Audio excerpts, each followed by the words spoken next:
Witam z naszej pięknej słowiańskiej chaty. W ten jesienny wieczór opowiem Wam o bitwie, która rozegrała się na Bałtyku ponad 1000 lat temu. Dokładnie w roku 1000 pod Svolde doszło do prawdopodobnie największej wczesnośredniowiecznej bitwy morskiej na wodach naszego północnego morza. W tym czasie było dwóch potężnych królów wikingów w Skandynawii. Jeden z nich to był Sven Widłobrody, który za żonę posiadał piękną i charakterną siostrę Bolesława Chrobrego, co też czyniło go szwagrem naszego potężnego władcy i ten sojusz na pewno umacniał bardzo poczynania Svena Widłobrodego. Z drugiej strony mieliśmy Olafa Tryggvasona, człowieka, który ledwo przeżył w swoim dzieciństwie, kiedy jego rodzinę dosięgł pogrom ze strony innego norweskiego króla. Przez całe życie starał się on odbudować swoją rodzinną chwałę i był już bardzo blisko, żeby to osiągnąć.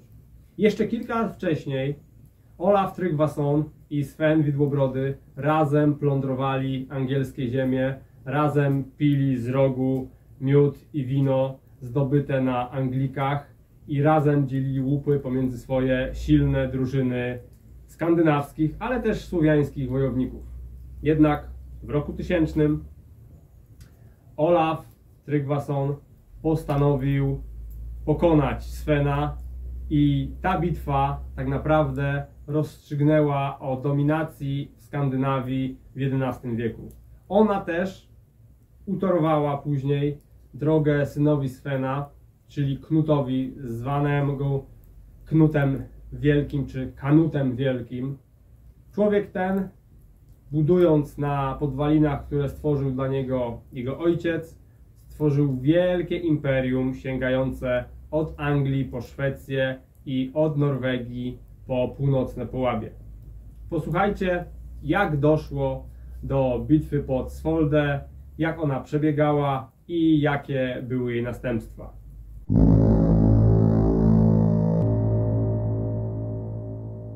Końcówka X wieku była czasem bardzo dużych zmian w Skandynawii. Norwegia rozdarta była wewnętrznym sporem o to, czy przyjąć chrześcijaństwo, czy też pozostać pogańską. Czy starać się wybić na niepodległość, czy pozostać pod wpływem duńskim. Szwecja z kolei była świeżo utworzonym nordyckim królestwem pod wodzą Eryka Zwycięskiego, który jednakże zmarł nagle w 995 roku i pozostawił po sobie jedynie małego Olafa, urodzonego mu przez córkę Mieszka I, Świętosławę. Dania natomiast była w owym czasie największą potęgą nad Bałtykiem. Harald Sinozęby stworzył podwaliny pod potężne państwo duńskie, a jego syn, Sven zwany Widłobrodym, był godnym następcą swojego ojca. Był on tak ambitny, że nawet nie mógł się doczekać na śmierć swojego ojca, tylko w 984 roku zbuntował się zbrojnie przeciw niemu, pokonał go i wygnał, siłą zdobywając duńską koronę.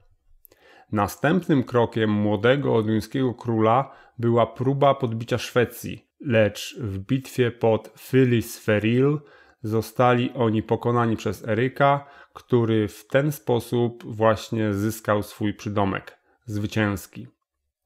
Sven skierował wówczas swoją uwagę na Wyspy Brytyjskie i najeżdżał je z powodzeniem wraz z innym ambitnym wikingiem, Olafem Tryggvasonem. Ten człowiek był z kolei prawnukiem legendarnego Haralda Pięknowłosego, po norwesku Harfagratta, pierwszego króla, i jako członek rodu Harfagratta uważał, że ma prawo do tronu Norwegii. W tym czasie jednak krajem tym rządził Jarl Hakon Sigurdsson, który jeszcze z nadania Haralda Sinozębego władał Norwegią jako wasal Danii. Olaf Tryggvason uważał go za podłego uzurpatora, a co więcej miał z nim prywatne porachunki do wyrównania, bo w młodości mało nie został zabity przez okrutnego jarla, który chciał wyciąć wszystkich innych pretendentów do władzy, szczególnie tych z dynastii Harfagratta. Oliwy do ognia dodawał chrześcijański zapał Olafa, który pragnął uczynić Norwegię chrześcijańską, podczas gdy Jarl Hakon tępił wszelkie przejawy tej nowej religii. Do przewrotu doszło w 955 roku, kiedy to Olaf powrócił z Wysp Brytyjskich ze swoją silną drużyną i wykorzystał niezadowolenie Norwegów z władzy Jarla Hakona. Pokonał go i zabił, a sam zyskał uznanie większości mieszkańców tego północnego kraju i został Olafem I, królem Norwegii. Rozpoczął swoje rządy od siłowej i brutalnej chrystianizacji, którą formalnie zrealizował w przeciągu kilku lat, lecz jak łatwo się domyślić, nie przyniosła mu ona miłości wśród poddanych. Poślubił też Tyrę, siostrę Svena Widłobrodego, co czyniło ich szwagrami, lecz wcale nie była to rodzinna miłość, bo Tyra wybrała Olafa sama, wbrew swojemu bratu, który wolał wydać ją za któregoś z połapskich książąt, aby w ten sposób zapewnić sobie sojusz na południu. Tak więc Sven jak najbardziej tolerował Olafa, tak długo jak był on jego kumplem do najazdów na Anglię i nie był żadnym tam potężnym władcą norweskim, lecz teraz, kiedy ukradł mu siostrę, poślubił ją, a także jako prawnuk Haralda Pięknowłosego mienił się jedynym potężnym, wspaniałym królem Norwegii, no to już to nie było tak bardzo w smak Svenowi, który nie znosił konkurencji. Kolejnym ważnym elementem tej skomplikowanej politycznej układanki w końcówce X wieku jest poślubienie przez Svena Świętosławy Piastówny, wdowy po Eryku Zwycięskim, dzięki czemu nie tylko stał się on protektorem Olafa Erykssona, przyszłego króla Danii, ale także szwagrem potężnego Bolesława, księcia polskiego. Tak więc w 1000 roku mamy dwóch potężnych, ambitnych i konkurujących ze sobą wikińskich królów, Olafa Tryggvasona z Norwegii i Svena Widłobrodego z Danii, a do decydującej bitwy, jak przystało na Skandynawów, doszło na morzu.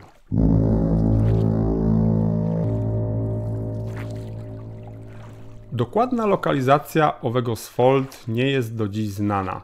Tu duże pole do popisu dla archeologii podwodnej, bo na pewno gdzieś na dnie Bałtyku leży mnóstwo znalezisk po tej wielkiej bitwie. Na pewno miała ona miejsce gdzieś w zachodniej części Bałtyku, prawdopodobnie koło którejś z cieśnin duńskich, bo źródła wspominają o tym, że Olaf wpadł w zasadzkę. Po stronie króla Norwegii stali najemni wikingowie z Wolina, zwanego wówczas Jomsborgiem, którzy jednak na samym początku bitwy zdradzili Olafa i przeszli na stronę Svena. Ten miał ogromną przewagę liczebną, prawdopodobnie 3 razy więcej łodzi, jednak to Olaf miał większe statki, które były wykorzystywane do oceanicznych rejsów przez Atlantyk, na przykład na Islandię. Saga Snorriego Sturlusona mówi, że sam król Norwegii dowodził największym znanym wówczas na północy statkiem, długim wężem, który miał podobno aż 50 metrów długości, podczas gdy standardowe statki wikingów w owym czasie były o połowę krótsze.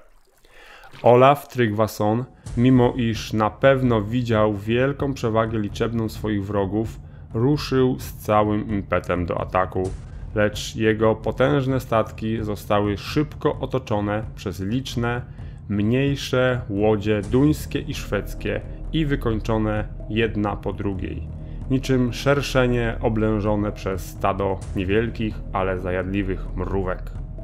Podobno żaden z norweskich okrętów nie powrócił do domu. Olaf zginął w walce, jak przystało na skandynawskiego króla, a Tyra, jego żona, siostra Svena, popełniła samobójstwo na wieść o wyniku tej morskiej bitwy.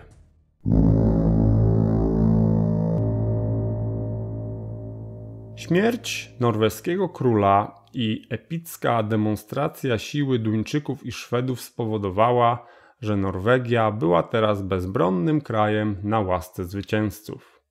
Podzielili oni cały ten obszar pomiędzy siebie, wyznaczając biorących udział w bitwie licznych jarlów jako swoich wasali.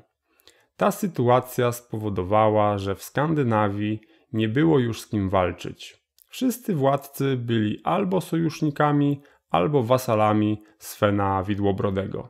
Dlatego też cała uwaga świata wikingów skierowała się na początku XI wieku na Anglię, która została do 1013 roku zdobyta przez króla Danii, a angielski król Ethelred II Bezradny został detronizowany. W podboju Anglii prawdopodobnie brały udział także wojska polańskie, wysłane Svenowi przez jego szwagra, Bolesława Chrobrego. Nie nacieszył się jednak Sven władzą nad swoim nowym królestwem. Zmarł 3 lutego 1014 roku podczas biesiady, kiedy to świętował swoje władanie nad Anglią. Prawdopodobnie zmarł z przepicia. Też godna śmierć jak na wikinga. Jednak jego zdobycze nie poszły w niwecz. Jego syn, a po kądzieli wnuk Mieszka I, Kanut, utworzył Imperium Duńskie, które sięgało od Szwecji na wschodzie po Walię na zachodzie i było dalekim następstwem bitwy pod Svolde, bo ona to zlikwidowała rywalizację duńsko-norweską i otworzyła drogę do duńskiej ekspansji na zachód. Wprawnemu oku widza na pewno nie umknął wisiorek, który mam dzisiaj na swojej szyi. Jako że mówimy o bitwie, która była między Skandynawami głównie, noszę wykuty ręcznie młot Tora, czyli odpowiednika Peruna, i takie właśnie młoty możecie kupić, żeby zdobić wasze piersi od naszego zaprzyjaźnionego kowala. Link do zakupu takiego młotka jest w opisie do tego filmu i oczywiście pamiętajcie, że jako widzowie naszego kanału macie na to 25% zniżki. A jeżeli zainteresowała was historia tej wspaniałej bitwy morskiej, to zapraszam do zapoznania się z innymi filmami z serii Wielkie Bitwy. Wszystkie wielkie bitwy, które omówiłem już na tym kanale, znajdziecie również w opisie do tego filmu, także zapraszam. A skoro mówimy o wikingach, Słowianach i Bałtyku przełomu X-XI wieku, to mam dla was dzisiaj wspaniały rarytas. Saga o Jarlu Broniszu. Książka, która w dzieciństwie, kiedy ją czytałem, wywarła na mnie niesamowite wrażenie. Została napisana ponad 50 lat temu i wreszcie doczekała się nowego wydania. Wydawnictwo Replika, wielkie dzięki im za to, że podjęli się wydania tej wspaniałej książki. I teraz dla widzów kanału Osada Słowiańska wydawnictwo Replika podarowało aż 5 takich książek. One są warte 120 zł każda. Żeby ją otrzymać, musicie wykonać bardzo proste zadanie i pierwsze 5 osób, które to zadanie wykona, otrzyma dla siebie za darmo, jeżeli będziecie chcieli, to z moim autografem, tą oto wspaniałą książkę. 700 stron wspaniałej powieści historycznej o czasach przełomu X-XI wieku, kiedy to Jarl Bronisz, Słowianin, wojował wśród wikingów. Co trzeba zrobić, żeby tą książkę uzyskać? Po pierwsze, robisz screena tego filmu, który teraz oglądasz i wrzucasz ten screen na Facebooka. Po drugie, czekasz, aż twój post na Facebooku będzie miał 15 lajków, serduszek, jakichkolwiek interakcji. Jak już zdobędziesz te 15 interakcji dla swojego posta, to szybciutko na naszym profilu na Facebooku Palana Gera piszesz do nas, pokazujesz tego swojego screena, udostępniasz go i piszesz to w wiadomości prywatnej. I wtedy, jeżeli jesteś w pierwszej 5, otrzymujesz tą właśnie książkę. Także do dzieła. Kto pierwszy obejrzał ten film, ma największe szanse oczywiście, żeby zrealizować to zadanie. Czyli robisz screena z tego filmu, wrzucasz ten screen na swojego Facebooka, musisz zdobyć na tym poście 15 interakcji, więc postaraj się, żeby ten post był ciekawy. Kiedy już masz 15 interakcji, piszesz na nasz profil facebookowy Palana Gera, piszesz tam w wiadomości prywatnej o tym, że osiągnąłeś to zadanie i jeżeli jesteś w pierwszej 5, otrzymasz informację: gratulujemy, ta książka jest dla Ciebie. Także do dzieła, dziękuję Wam bardzo dzisiaj za uwagę i do zobaczenia w kolejnych odcinkach.